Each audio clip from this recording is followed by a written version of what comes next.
السلام علیکم دوستو، واقعہ.com میں خوش آمدید۔ پاکستان کے اندر سیاست کرنا ایک مشکل عمل ہے۔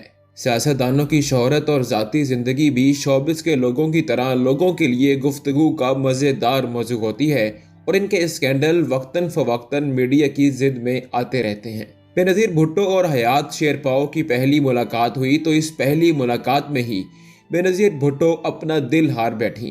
مبینہ طور پر شیرپاؤ بھی بے نظیر پر اپنا دل ہار بیٹھے تھے، لیکن یہ سوچ کر کہ بے نظیر ان کے پارٹی چیئرمین کی بیٹی ہیں تو وہ حوصلہ افزائی کرنے سے قاصر رہے۔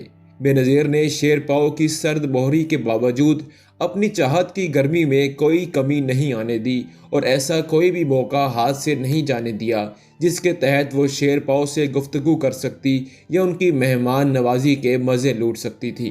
حیات محمد ایک وجیح خوبصورت نوجوان تھے۔ بے نظیر نے ان پر ڈوریں ڈالنے کی بے حد کوششیں کی لیکن کامیاب نہ ہو سکیں۔ ان کی بڑی وجہ یہ تھی کہ شیرپاؤ کی طرف سے ان روایات کا پاس تھا جو صدیوں سے پٹھانوں میں رائج تھا، جس کے تحت ایک سچا پٹھان اپنے دوست کی بیٹی کو کبھی بھی بری نظر سے نہیں دیکھتا تھا۔ بے نظیر جب حیات شیرپاؤ کو اپنا بوائے فرینڈ بنانے میں ناکام ہوئی تو اس نے خیال کیا کہ شیرپاؤ اخلاقی حدود میں قید ہیں، اس لیے غیر اخلاقی حرکات کا مرتکب نہیں ہو سکتے، تو اسے رام کرنے کے لیے اخلاقیات کا سہارا لیا جائے۔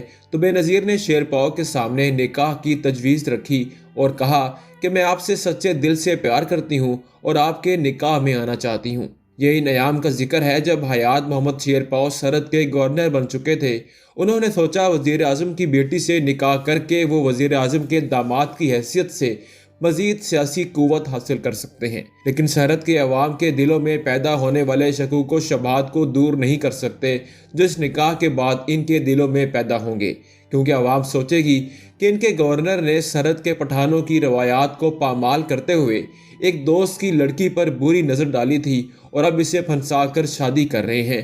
اس اندیشے کے علاوہ شیرپاؤ کو بے نظیر سے نکاح کرنے سے جو چیز دور کر رہی تھی وہ بے نظیر کی رنگین مزاجی اور ضرورت سے زیادہ آزاد خیالی تھی۔ ان پر حقیقت روز روشن کی طرح عیاں تھی کہ وہ بے نظیر کو اپنے رسم و رواج کی پابندی پر مجبور نہیں کر سکیں گے۔ بے نظیر بھٹو ایک آزاد پنچھی تھی جسے دال پر بیٹھنے کی عادت تھی۔ وہ لوگ چاہتے بھی تو بے نظیر کو اپنی عادت ترک کرنے پر مجبور نہیں کر سکتے تھے۔ ان وجوہات کے تحت جب حیات محمد شیرپاؤ نے شادی کرنے سے بھی صاف انکار کر دیا تو بے نظیر بھٹو نے اپنی چاہت کا حال اپنی ماں نصرت بھٹو سے بیان کیا تو نصرت بھٹو نے اپنی بیٹی کو یقین دلایا کہ وہ اس کے والد کی بدولت شیرپاؤ کو آپ سے شادی کرنے پر مجبور کر دے گی۔ اس بات چیت کو چند روز گزرے تو نصرت بھٹو نے مناسب موقع پر اپنے شوہر ذوالفقار علی بھٹو کو بتایا کہ بے نظیر حیات محمد شیرپاؤ کو پسند کرتی ہے اور اس سے شادی کرنا چاہتی ہے۔ بھٹو صاحب نے اپنی بیوی کو اجازت دے دی کہ وہ اس سلسلے میں گفت و شنید کرے اور شیرپاؤ کی فیملی کو شادی کے لیے تیار کریں۔ وہ بخوشی شیرپاؤ کو بحیثیت داماد قبول کریں گے۔ بھٹو صاحب نے اس روز کے بعد شیرپاؤ کو اپنا بیٹا کہنا شروع کر دیا تھا۔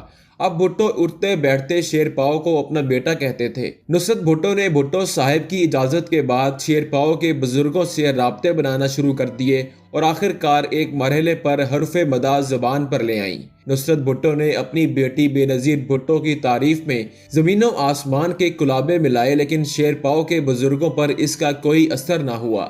یہ حقیقت ان پر روز روشن کی طرح عیاں تھی کہ بے نظیر بھٹو ایک آزاد خیال لڑکی ہے، رقص و سرور کی محفلوں میں شرکت کرنے والی لڑکی ہے۔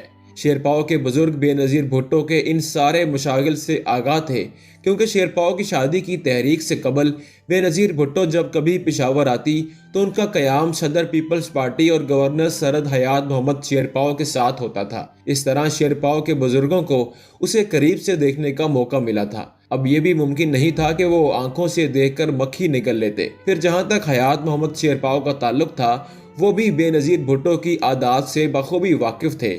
شیرپاؤ اس نتیجے پر پہنچے کہ بے نظیر بھٹو سے شادی کر کے وہ خوشگوار زندگی بسر نہیں کر سکتے۔ شادی سے صاف انکار کے بعد نصرت بھٹو پشاور سے اسلام آباد پہنچی تو غصے اور شرمندگی کی وجہ سے ان کی حالت دگرگوں تھی۔ نصرت بھٹو نے اپنے شوہر ذوالفقار علی بھٹو کو شیرپاؤ کے بزرگوں کے صاف انکار سے مطلع کیا اور ساتھ ہی بے نظیر بھٹو کی بے تابی کا حال بیان کیا تو مسٹر بھٹو کو انتہائی صدمہ ہوا اور غور و فکر کیا اور اس انکار کو دل پر لے لیا۔